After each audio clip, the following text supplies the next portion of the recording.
রাত ২টা বাজে বিরিয়ানি রান্না করতে গিয়ে সুমাইয়ার নাকের জল আর চোখের জল এক হয়ে গেছে। আজকে প্রায় ১ বছর পর সুমাইয়ার হাতে রান্না করা বিরিয়ানি খাবো। আসসালামু আলাইকুম এভরিওয়ান, কি অবস্থা সকলের? আশা করি সবাই ভালো আছেন। সবার ব্যাপারে জানি না, বাট আমার রাত হলেই কেন যেন ক্ষুধা বেড়ে যায়। আমার কাছে আমার এই ভালোবাসার মানুষটার নিজের হাতের রান্না করা বিরিয়ানিটা খুব ভালো লাগে। সেই বিরিয়ানি আজকে দুজন মিলে রান্না করব। প্রথমে মুরগির মাংসগুলোকে ভালোভাবে ধুয়ে তারপর এগুলোর উপরে বিরিয়ানির মসলা দিয়ে দিলাম। একদিকে আমরা রান্না করতেছি, আরেকদিকে আমরা এটা ওইটা খাইতেছি। মাংস এবং মসলার পাশাপাশি পরিমাণ মতো লবণও দিয়ে দিলাম। আমি ক্ষীরাতে লবণ মাখিয়ে খাচ্ছি দেখে সাইফানও তার ক্ষীরা নিয়ে আসছে এই ক্ষীরার মধ্যে লবণ মাখাতে। আমি কিভাবে খাই এবং কি করি সবকিছুই কিন্তু সে আমাকে ফলো করে। শীত আসলেই এই ক্ষীরাগুলো খেতে অনেক মজা লাগে। খালি ক্ষীরা খাওয়ার আমার তেমন অভ্যাস ছিল না, বাট বিয়ের পর সুমাইয়ার কাছ থেকে আমি এই ক্ষীরা খাওয়ার অভ্যাসটা শিখে ফেলছি। আমাদের সাথে সাথে আমাদের সাইফান বাবাও ক্ষীরা খাওয়া শিখে গেছে। যাই হোক, এখন মাংসগুলোর সাথে মশলাগুলো ভালোভাবে মিক্স করে দেন এটার মধ্যে হলুদ, কাঁচামরিচ যা যা দরকার সবকিছুই দিয়ে দিলাম। সাইফানও টুকটাক আমাদের কাজে আজকে সাহায্য করতেছে। এখন সুমাইয়া কাটতে বসে গেছে পেঁয়াজ,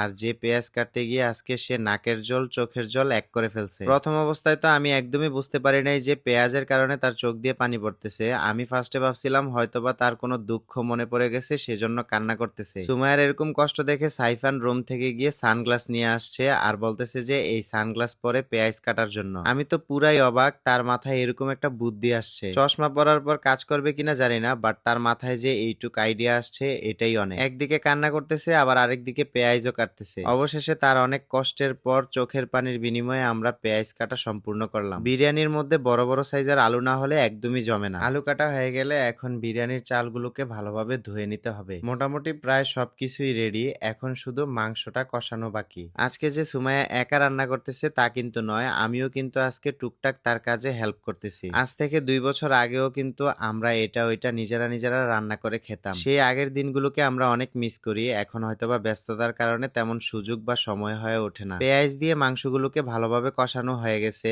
এখন মাংসগুলো টেস্ট করে দেখবো যে কেমন হয়েছে। সবকিছুই ঠিকঠাক ছিল, কিন্তু একটু ভুলের কারণে এখানে আলুগুলো সব পুড়ে গেছে। আর একটু লেট করে আসলে সবগুলো আলুই পুড়ে যেত, খাওয়ার মতো আর অবস্থা থাকতো না। এখন কষানো মাংসগুলোকে পোলার চালের সাথে ভালোভাবে মিক্স করা হচ্ছে। সাথে কিছু পানি এবং মরিচ দিয়ে উপরে আলুগুলো ভালোভাবে ছড়িয়ে দিলাম। বিরিয়ানির স্বাদটা একটু বাড়ানোর জন্য পাউডার দুধও দিয়ে দিলাম। সবকিছু দেওয়া কমপ্লিট এবং কিছুক্ষণের মধ্যে আমাদের বিরিয়ানিও হয়ে গেছে। বিরিয়ানির সাথে সালাদ দরকার, এন্ড এট লাস্ট ফাইনালি 1:50 আমাদের বিরিয়ানি রান্না কমপ্লিট হলো। শীতের মধ্যে এত রাতে গরম গরম বিরিয়ানি খাবো ভেবেই খুব আনন্দ লাগছে। বিরিয়ানির স্বাদটা কেমন হয়েছে খাওয়ার পরই বলতে পারবো, বাট বিরিয়ানির কালারটা কিন্তু অনেক সুন্দর আসছে। সবশেষে সবাই একসাথে বসে সুন্দর করে আমরা বিরিয়ানি খেতে বসে পড়লাম। আমাদের সাথে সাইফান বাবাও অনেক মজা করে আজকে বিরিয়ানি খাইছে। আলহামদুলিল্লাহ, আমরা প্রায় অনেক দিন পরে এত মজার একটা বিরিয়ানি খেলাম। এই বিরিয়ানির স্বাদটা যেমন ঠিক আগের মতোই আছে, এখনো একটুও পরিবর্তন হয়নি। আজকে এই পর্যন্তই। সবাই ভালো থাকবেন, সুস্থ থাকবেন। দেখা হচ্ছে পরবর্তী কোনো ভিডিওতে।